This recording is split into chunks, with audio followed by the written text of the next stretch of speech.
자, 여러분, 안녕하세요.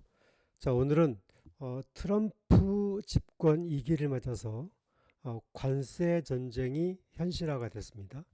따라서 트럼프 관세 전쟁으로부터 시작된 2월 증시 흐름, 테마 악재 점검을 시작하도록 하겠습니다. 이 내용을 끝까지 다 보시게 되면 여러분은 트럼프 시대에 아마 환율 정책, 금리 정책, 앞으로 트럼프가 어떻게 이 무역 전쟁을 이끌어갈 것인지 우리가 한번 예측을 한번 해보고 이게 앞으로 미국 경제에 미치는 영향 그리고 앞으로 트럼프의 관세 전쟁과 환율 정책까지 그리고 증시에 미치는 영향까지 한번 점검해 보기로 하겠습니다. 먼저 시작하는 내용은 2025년 2월 증시 트럼프 관세 전쟁 전 세계 파장 이런 주제로 가겠습니다. 자, 먼저 트럼프 이게 관세 전쟁 파장. 이거부터 하겠습니다. 트럼프 대통령이 이제 2기를 시작하자마자 관세 전쟁을 현실화했습니다. 먼저 간단한 뉴스를 좀 점검을 해보면, 트럼프, 캐나다, 중국, 멕시코에 25%까지 관세를 강행하겠다고 밝혔습니다. 사실상 글로벌 통상 전쟁을 선언한 거나 다름없는데요. 이에 따라서 이제 그 내용을 살펴보면 멕시코에 25, 중국에는 기존에 이제 15%를 매겼기 때문에 10%의 추가 관세를 매기고 캐나다산 에너지에는 10%를 이제 추가로 부과하는 그런 이제 관세 정책을 매기게 된다는 얘기죠. 그리고 트럼프 대통령은 예외 없이 적용하겠다 그런 내용을 내놓고 있죠. 문제는 해당 국가들이죠. 캐나다, 중국, 그리고 멕시코 이 국가들도 이제 가만히 있지 않겠죠. 우선은 이제 캐나다도 미국에 대해서 그대로 맞불적으로 관세를 매기겠다. 그리고 캐나다 국민들에게 미국에서 수입되고 있는 뭐 오렌지라든지 위스키라든지 이런 것들에 대해서 절대 소비하지 말고 이왕이면 캐나다산을 소비해달라. 그렇게 이제 주문하고 나섰습니다. 어떻게 보게 되면 국가 간의 무역 전쟁이 현실화되고 있어요. 먼저 이걸 보게 되면 이제 몇 가지 있습니다. 아직 이제 우리나라까지는 나오지 않았지만 우리나라도 반드시 이제 그 관세를 매길 겁니다. 왜냐하면 그 이유가 있어요. 잠깐 보게 되면 트럼프 1기와 2기의 그 미국의 그 대미 흑자국 추이를 보시면 알겠지만 2018년도에 중국이 그 대미 흑자가 4,192억 달러, 4,192억 달러였어요. 그런데 24년 기준의 무역 달러가 2,887억 달러입니다. 그런데 멕시코가 1,665억 달러, 베트남이 1,208억 달러, 독일이 849억 달러, 그리고 아일랜드가 827억 달러의 대미 흑자를 나타내고 있고, 대만이 729억 달러, 그리고 우리나라 한국이 669억 달러, 일본이 661억 달러, 그리고 캐나다가 597억 달러의 대미 흑자를 나타내고 있습니다. 먼저 2018년도 트럼프 1기와 2024년도 트럼프 2기가 시작되기 전에 수치를 좀 비교를 해보면 중국은 이제 2018년도에는 4,192억 달러였다가 2,887억 달러로 약 50%가 줄었죠. 멕시코는 50%가 늘었습니다. 베트남은 395억 달러의 대미 흑자가 1,208억 달러 흑자예요. 그러니까 미국의 흑자를 내고 있는 중국, 멕시코, 베트남, 독일, 아일랜드, 대만, 한국, 일본, 캐나다 이런 국가들이 미국의 무역 흑자를 많이 내는 국가들입니다. 따라서 이제 순차적으로 그 흑자 국가들에 대해서 관세를 매길 텐데 우선 중국, 멕시코, 그 다음에 캐나다 이 3개국에 대해서 먼저 매겼어요. 아마 그 이유 중에 하나는 아무래도 이제 미국의 가장 그 흑자를 많이 내고 있는 국가들이고 또 미국의 수출입 품목과 중복이 되는 그 국가들에 대해서 먼저 매겼습니다. 그런데 독일, 대만, 한국, 일본은 아직 그 관세를 매기지 않았습니다. 특히 이제 한국과 일본, 특히 또 대만하고 한국에는 이제 반도체와 가전제품, 배터리가 이제 중점 관세 대상이 될 수 있을 것이고요. 독일은 자동차가 관세 대상이 될 거예요. 그리고 일본은 철강하고 자동차가 관세 대상이 될 겁니다. 따라서 이들 국가들에는 이제 약간 미국과는 경쟁력이 중복되지 않는다. 미국이 필요로 하는 자본이기 때문에 이제 우선순위를 약간 뒤로 빼놨을 뿐이지 순서는 올 것이다. 그렇게 보고 있죠. 또 하나는 미국이 이제 파병을 하고 있는 나라들. 예를 들어서 일본도 파병을 하고 있죠. 한국도 파병을 하고 있죠. 독일도 파병을 하고 있어요. 따라서 미국이 파병을 하고 있는 나라들은 아직 관세를 구체화시키지 않았습니다. 이 부분은 미국이 아마 이제 그 미군 파병 부과금과 연계해서 아마 관세를 연계하려는 그런 트럼프의 의도가 아닌가 그런 생각이 듭니다. 따라서 이 미국의 흑자국 규모로만 보게 되면 반드시 흑자 규모는 있을 것이다. 이제 그렇게 예상이 돼요. 그런데 이제 어떤 경우가 있냐면은 대외경제정책연구원이 있는 자료에 따르면은 미국이 중국의 관세를 1%포인트 올리면 한국의 대미 수출은 장기적으로 2.2%가 늘어난다. 이렇게 보고 있어요. 그러니까 중국을 때리면 한국한테는 좋은 일이 되는 거죠. 그런데 미국이 모든 국가에 10 내지 20%의 예외 없는 보편적인 관세가 이렇게 하겠다. 이렇게 얘기를 했어요.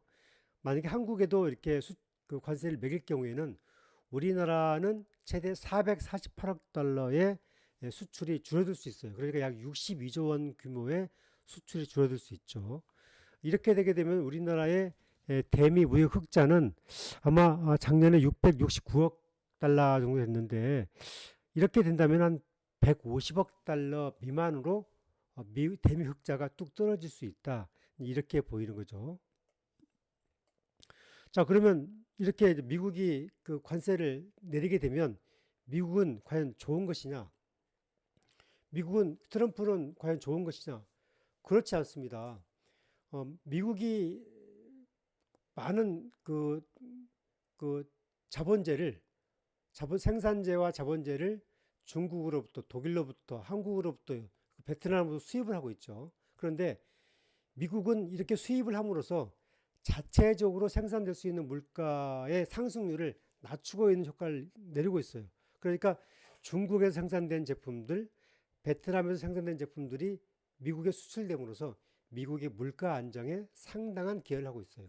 그런데 반대적으로 이렇게 25% 정도 일괄 보편 관세를 때리게 되면 당연히 미국의 물가는 오르기 시작합니다. 이렇게 되면 미국의 물가가 오르면 당연히 금리 내릴 수 없게 되죠. 또 역시 물가 오르게 되면 인플레이션 우려가 되죠. 그럼 금리 못 내리게 되면 미국의 다우와 나스닥 지수도 당연히 흔들릴 수밖에 없다. 저는 그렇게 보는 거거든요. 그럼에도 불구하고 트럼프 대통령이 이렇게 관세를 매기게 된 이유는 일단 트럼프 대통령이 기본적으로 자국 보호무역주의 우선주의자입니다. 따라서 트럼프 대통령은 임기 초반에는 강행할 거예요. 하지만 시간이 지남에 따라서 자국의 물가나 금리나 그런 상황에 따라서 그 흐름을 절충할 가능성도 있다.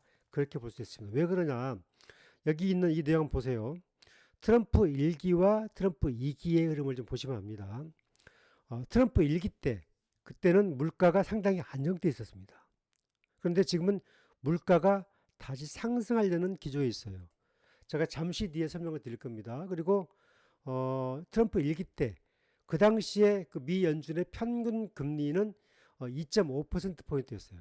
그런데 지금 미국은 그보다 거의 배인 4.5% 정도의 금리를 지금 올려놓고 있죠. 지금 미국이.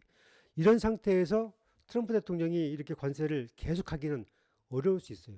따라서 이제 중국의 관세를 매기게 되고 멕시코의 관세를 매기게 되면 당장 미국의 식탁 물가가 올라갈 것이고 그 다음에 소비재 물가가 올라갈 것이고 다양한 분야 내에서 물가는 슬슬 올라갈 수밖에 없습니다.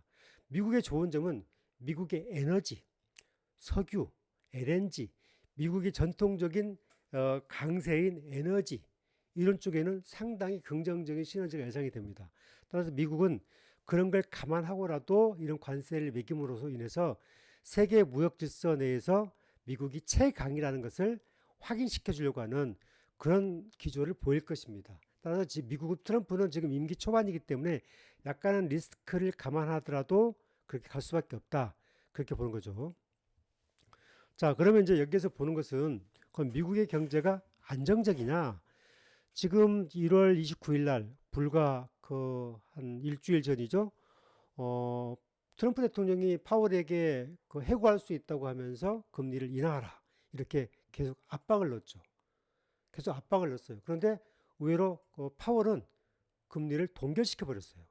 한번 그 내용 볼까요?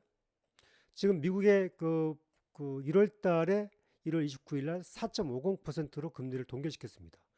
저 2023년도 12월 달에 미국의 물가가 금리가 5.50까지 갔다가 아마 이렇게 금리를 올렸던 이유 중에 하나는 물가 상승률이 너무 가파르게 오르고 인플레이션이 우려가 되기 때문에 이렇게 금리를 가파르게 올렸단 말이죠. 하지만 물가를 거의 잡았어요. 물가를 잡아서 이제 하향 안정이 되어서 올해 약 4차례 정도의 2025년도에 4차례 정도 금리를 내릴 것이다 이렇게 예고가 됐었는데 지금 1월 달에 금리를 안 내렸어요.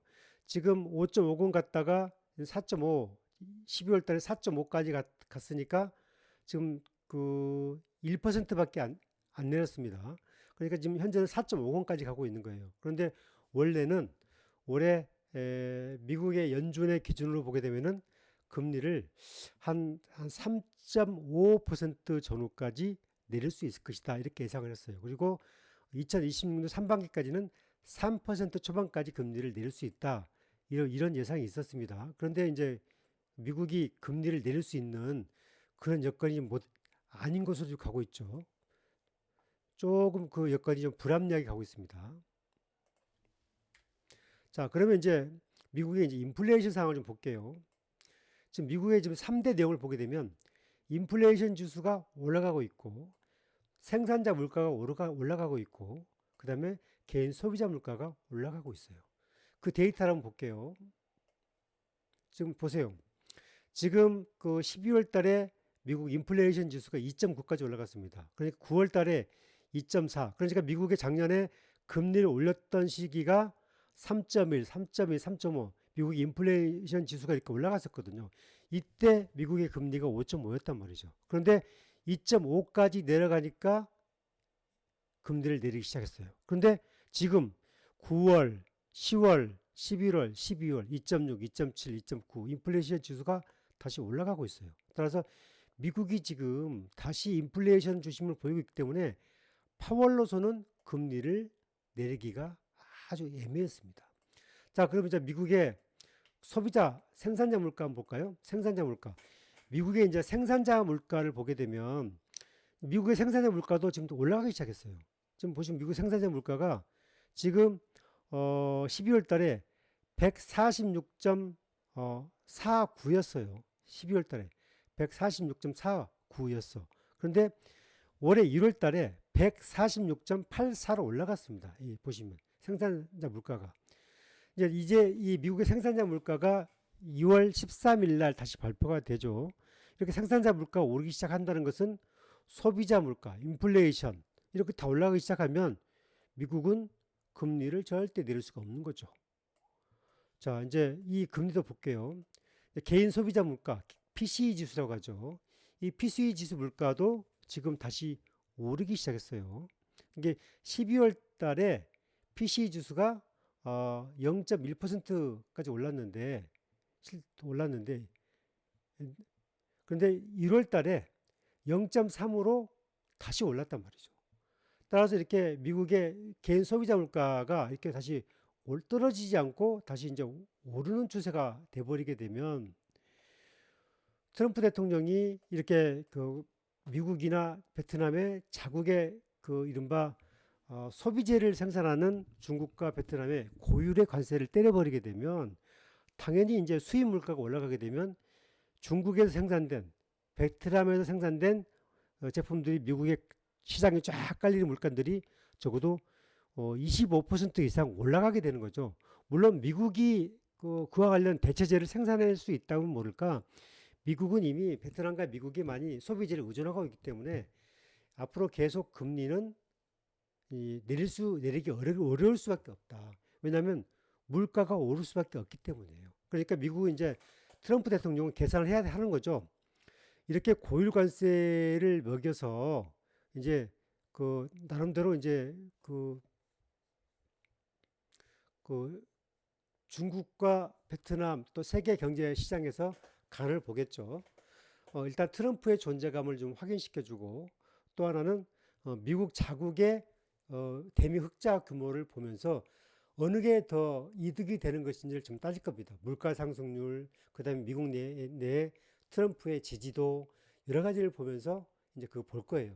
그러니까 전체 멕시코, 캐나다, 중국에만 3국에만 관세를 때렸지만 일본, 독일, 한국, 대만, 베트남에는 아직 관세를 때리지 않았거든요. 그런데 그 자체는 미국 경제에 미치는 영향을 좀 보겠다는 거죠. 하지만 거의 이제 그 시기의 문제이지 우리나라도 관세를 매긴 매길 거예요. 왜 그러냐면은 우리나라의 가전제품, 특히 삼성전자와 LG전자의 가전제품이 지금 미국 시장의 점유율이 거의 60% 이상을 차지하고 있거든요. 따라서 거의 관세를 먹여서 미국의 이제 지휘사가 만들어내는 가전제품하고 경쟁력을 높이려고 할 거예요. 결국 트럼프는 자기 나라의 기간 산업을 육성시키기 위해서 아마 한국과 중국과 일본의 관세를 순차적으로 때리는 것은 이제 시간 문제일 것이다. 그렇게는 보고 있습니다. 따라서 그 이해 득실을 따질 것이다. 그렇게 보는 거죠. 자, 그러면 이제 다우와 나스닥의 흐름을 좀 보자. 엔비디아 주가도 흐름 좀 보자. 이걸 좀 볼 필요가 있죠. 자, 먼저 이제 뭐 엔비디아가 보시면 엔비디아 주가를 한번 볼까요? 엔비디아 주가가 지금 원래는 지금 이렇게 주당 153달러까지 갔었죠. 그런데 갔던 게 이제 120달러까지 떨어졌단 말이죠. 떨어졌어요.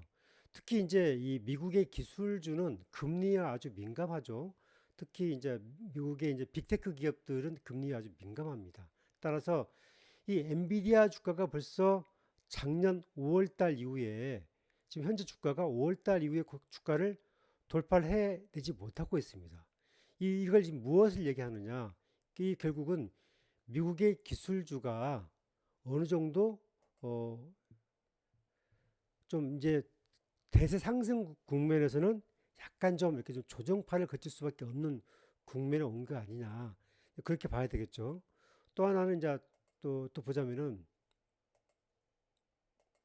미국 증시 한번 볼게요. 미국 증시 다우 지수도 보면은 지금 미국의 다우 지수도 보시면 이제 그 다우 지수가 45,000포인트가 지금 최고치였어요. 그죠? 45,000포인트가. 그런데 44,500포인트예요. 그러니까 지금 미국 다우 지수 흐름으로 보게 되면 미국 다우 지수도 지금 미국 트럼프가 관세를 때리고 이렇게 하는 과정에서 보게 되면 미국 지수 시장도 다소 이제 흔들림이 올 수밖에 없는 그런 구조가 있는 거죠.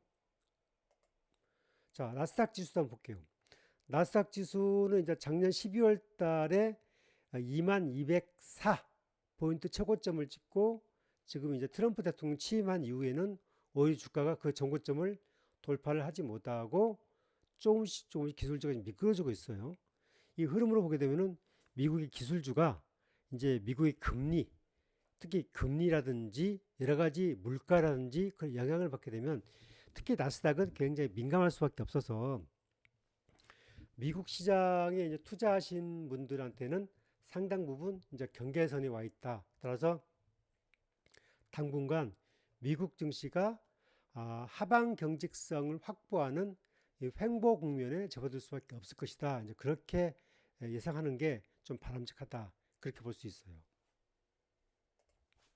자, 따라서 이제 이런 흐름으로 보게 되면은 제가 이제 좀 정리하면 미국 증시는 아무래도 한계점을 갈 수밖에 없다. 당분간은 이제 하방 지지선을 좀 확인하는 그런 과정이 있고요. 상대적으로 이제 그 한국 증시는 삼성전자와 LG전자나 가전제품, 또 현대자동차 등 자동차 제품, 특히 미국의 이제 미국 시장을 타겟으로 하는 회사들은 상당 부분 어려움이 있을 수가 있습니다. 아무래도 또 철강 부분도 우리나라가 이제 미국에 수출하는 부분이 어느 정도 있기 때문에 특히 철강 부분은 이제 일본 철강이 강한데 한국도 철강의 관세를 매기게 되면 한국 철강도 상당히 영향을 받을 수밖에 없을 것이다. 그렇게 보는 거죠. 근데 상대적으로 이제 이럴 경우에 특히 이제 한국 같은 경우에는 미리 매를 좀 맞았죠. 한국 증시는. 따라서 한국은 그 관련해서 이제 그 엔터주라든지 예를 들면 관세의 무풍지대인 엔터주는 굉장히 강하죠. 뭐 하이브도 그렇고 JYP도 그렇고 SM도 그렇고 다 강합니다. 또 그다음에 이제 지난주 금요일 날이죠. 지난주 금요일 날 상대적으로 삼성전자와 하이닉스는 강한 역풍을 맞았는데 KB금융, 메리츠 금융지주, 네이버 그러니까 콘텐츠 그다음에 밸류업, 금융 그러니까 미국 시장과 관계없이 꾸준하게 밸류업을 통해서 주주 이익을 극대화하는 회사들이 주가가 굉장히 강했습니다. 그러니까 제가 지난번에 늘 얘기했지만 이 밸류업 금융주, 배당, 자사주, 소각 이런 것을 강하게 하는 회사들이 계속 실적 확인에 따라서 주가를 업시키는 그런 과정들이 이어질 수밖에 없다. 그렇게 볼 수 있습니다.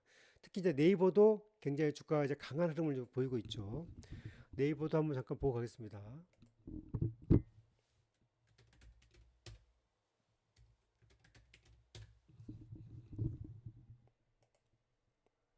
자, 지금 네이버 보시죠. 지금 여러분 보시는 주가가 네이버 주가인데 네이버가 지금 보시면 지난주에 21만 6천 원이 마감이 됐죠. 그런데 네이버가 이제 12월 달에 22만 원 갔다가 이렇게 이제 떨어졌죠. 그런데 네이버가 이제 뭐 매출도 좋고 실적도 좋고 그런 과정이 있기 때문에 주가가 이제 회복이 되고 있어요. 그런데 네이버가 이제 이렇게 회복이 되고 있지만 과거에 2021년도의 주가에 비하면 여전히 좀 반토막 되어 있는 거죠. 그러니까 네이버 같은 경우가 이제 이런 종목군들이 대세 우상향 할 가능성이 매우 높은 종목군이 되겠죠. 또 역시 그 이제 엔터주도 같은 선상에서 움직일 수밖에 없다. 그렇게 보고 있고요. 또 하나는 트럼프 2기에 이제 감춰진 테마주는 이제 LNG의 흐름을 좀 볼 수 있어요. 이 LNG는 지금 당장은 아닙니다. 지금 당장은 아니고 앞으로 이제 트럼프 대통령의 수혜주가 이제 조선주가 한번 움직였고 그다음에 원전주가 한번 움직였죠. 따라서 이제 LNG는 미국의 전력을 움직이고 있는 흐름이 LNG가 43, 신재생이 23, 원자력 29, 석탄 15거든요. 그동안 이제 바이든 정부 때는 신재생을 활성화시키기 위해서 LNG를 채취를 이제 금지시켰습니다.